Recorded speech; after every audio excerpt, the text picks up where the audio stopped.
Number 7 is kailangan meron kang basic knowledge, no? In computers, of course, basic IT knowledge. Being a tech savvy and having basic IT knowledge are very helpful skills sa isang VA. As a VA, you'll be working on the computer, syempre, no? And may have to use different software and collaboration tools like Microsoft Office, no? What I'm using right now is the Google Doc, Google Sheet, Google presentation or Google Slide, I mean. So, yung mga yan. And then, you need to create reports in Excel or presentations in PowerPoint, no? Clients could ask you to create social media content and respond to comments and messages for them. So, a company may need data put into Salesforce or another CRM, no? Customer Relation Management. Being able to learn new software quickly can put you at an advantage and make your work easier. Kaya nga tayong mga VA, we have to always level up our skills in terms of computer. Kung merong bago, then we have to study that, no? And there is always a room for learning. Di ba maganda yung you learn while you earn. Yan ang aking motto. Number 8 is self-motivation and concentration. To be honest with you, being a VA kung minsan is nakaka-boring, no? Minsan nakakaturete, no? So, kapag nagta-transition ka into freelancing to work on your own terms, freelancers get to pick up and choose their clients and the types of projects they work on. But working remotely and setting your own schedule requires self-motivation and concentration, especially as a VA. So, may mga business owners na dependent sa VA nila to complete a task, often without much oversight. What it means is, kung minsan, hindi nila masyadong ine-explain kung ano yung dapat gawin. Like in my case, ang sasabihin lang sa akin ng mga ng employer ko, sabihin lang ni Mike, Jenny, I need this and this details.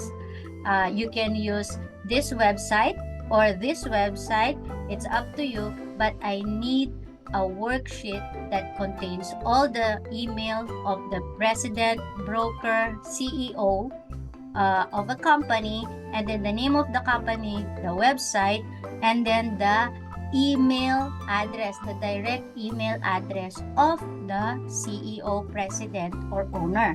So, ganun lang. Okay? So, ikaw naman ngayon, i-design mo yung worksheet. What I normally do, I design the worksheet and then I send it to him. So, sabihin ko, hey Mike, is this how you want your the results to be? Tapos sasabihin niya, yeah, that's perfect. So, ganun lang. So, communication pa rin. Okay? So, the more involved that you are in to be in micromanage, kumbaga ima-micromanage nila yung kanilang mga tao, no, the more time it takes out of their day. So, kailangan maging tayo yung independent, na, and then madali tayong pumikap, na. Now, for me, not for you who are beginner, newbies, no, you can ask me, like for example, if I can help you to do something, then just message me on my social media accounts na ipopost ko at the very end of each videos. Makikita ninyo even my email address. Okay, as a VA, you build trust with your clients to complete your assignments on time. Now, yung mga successful na VA, they know how to self-motivate and work in a concentrated flow on one task at a time. So, when you love what you do, it's easier to be motivated and not procrastinate. So, because ako, I love what I do, no? So, mabilis kong nagagawa yung mga task na pinapagawa sa akin.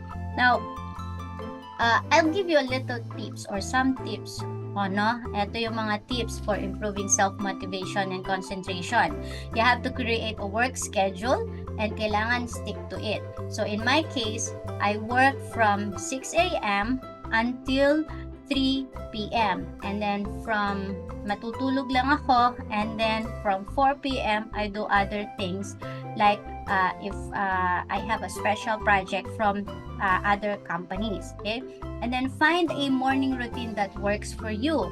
Okay, so for me, as soon as I wake up, I put my worship songs on, and then I pray, and then have a cup of coffee, and then I start my day. Number 3, designate distraction free. No non-work notification. Naka-mute lahat ng notification ko sa social media at times of work, na? And then, give yourself break. So, kapag lunchtime, nagla-lunch break ako for 15 minutes, and then may coffee break ako for 10 minutes, and then in the afternoon, meron din akong coffee break or snack break for 10 minutes.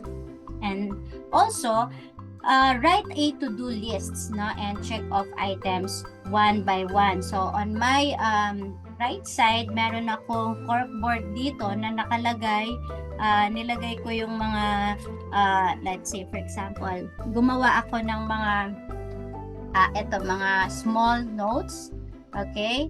And then nakapin ito dito sa aking corkboard. So, these are the things that I need to do for that day. From Monday until Friday ito. And then, I make sure na yung mga maliliit lang kasi na label siya, yung tabs, nilalagay ko siya doon sa task completed.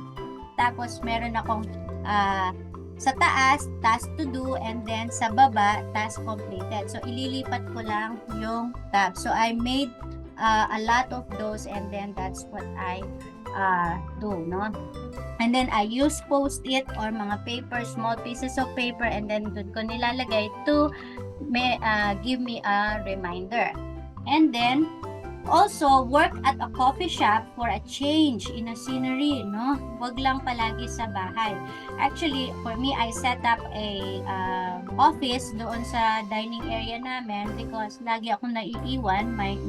My sons are always in school, so ako lang laging naiiwan. And then pag may dumarating na tao, I have to go out. But since my husband stayed already here in the Philippines for good, so siya na yung tagabukas ng gate pag merong taong dumarating. But I made myself a small office here in our home, fully air conditioned, and also equipped with all the things that I needed. My computer with 2 monitors, my laptop, and then everything that I need. And then, lastly, go for a walk when you're feeling burnt out or overwhelmed. So, what I normally do is as soon as I finish my job, yun nga, iidlip ako. And if there is something that, or if wala akong gagawin after I wake up, I go for a walk dito sa subdivision namin with my husband and with my Shih Tzu na si Jaco. Yan. Okay, number 9. Detail orientation. So, VAs care about little details, no? When handling administrative tasks and project management for clients, detail orientation is a critical skill. Kailangan meticulosa ka. So, as a VA, clients rely on you to send error-free emails. So, make sure that before you click, you have to read, no? And to catch any mistakes in presentations and other content before you publish it, like in newsletters. Before I publish the newsletter ng aking husband, I make sure that he reviews it, and then tinitingnan ko yung mga punctuation marks, and then yung capitalization, and then the pictures that are included on that newsletter has to be connected to the content of the newsletter. So companies, they depend on VAs to take on tasks requiring detail orientation. So whether scheduling or payroll, being able to complete a long to-do list without any mistake is very important, no? So kailangan ng VA must stay ahead of deadlines and work on time sensitive tasks that call for precision. So, like in my case, I have meron akong dalawang duty. Dalawa yung boss ko Mike and Daylan. Daylan is in the technical side of our company and Mike is he is in the SEO side naman. So Mike is asking me to do contents here and there and research. Si Daylan naman, he is the one asking me to do the client onboarding and putting the making sure that the client's website is all updated, no? And then adding them to Mapline and sa Google AdWords and sa Bing Ads, no? So that's what I do. So tips for being more detail oriented, okay? Use programs like Grammarly, no, to check for spelling and grammar mistakes. Focus on one task at a time. Tapos you have to double check your work, write deadlines in your calendar, and then minimize distractions, no? Huwag ka na munang mag-browse sa Shopee o Lazada. Take notes during meetings if there is, no? Break up bigger tasks into smaller, more manageable sub-tasks. I always do that, no? Get the right productivity tools. Normally naman yung mga tools na kakailanganin natin is being provided by our employer. But if not, then I can give you tools on these things, no? And then number 10 is reliability. When working as a VA, kailangan is especially mga freelancing, kailangan reliable ka, no? Companies want to engage someone they can trust to complete assigned tasks on time without errors and to be available when they need them. Ayan, no? And then number 11 is social media management, no? Social media management, nasabi na natin kanina, kailangan marunong kang mag-manage ng kanilang mga iba't ibang social media accounts. So, kailangan mong makabisado, no, yung mga kanilang mga accounts, and you have to have the access to their accounts. Okay. So, ano-ano ang mga responsibilidad ng isang social media management? Kailangan marunong ka mapping out content calendars, planning content, no? Planning content is what I'm doing right now. I have to plan what I have to teach you or share to you. And then moderating comments, interacting with followers, keeping up with trends, reposting follower content, responding to direct messages from customers or brands, okay? And run, monitor, and report on ads campaigns. Ayan. Okay. Number 12 is creativity.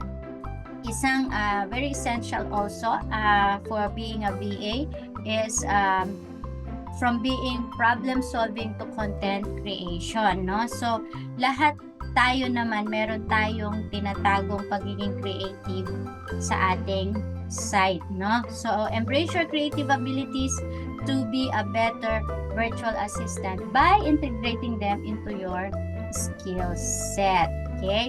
So depending on what your strengths are, you could offer a variety of creative services to your clients such as social media content, graphic design, email marketing, ghostwriting, presentations, sales collateral creation, and ad campaigns. Okay. So soon i-ano natin to, kumbaga parang i-add I will share to you the VA skills to have in your resume. Ano yung ano tawag doon? Hireable. Yan. And I will show you also my resume, yung hireable resume na ginawa ko or portfolio. Okay, I will stop this for now, this video, and then we'll go back to another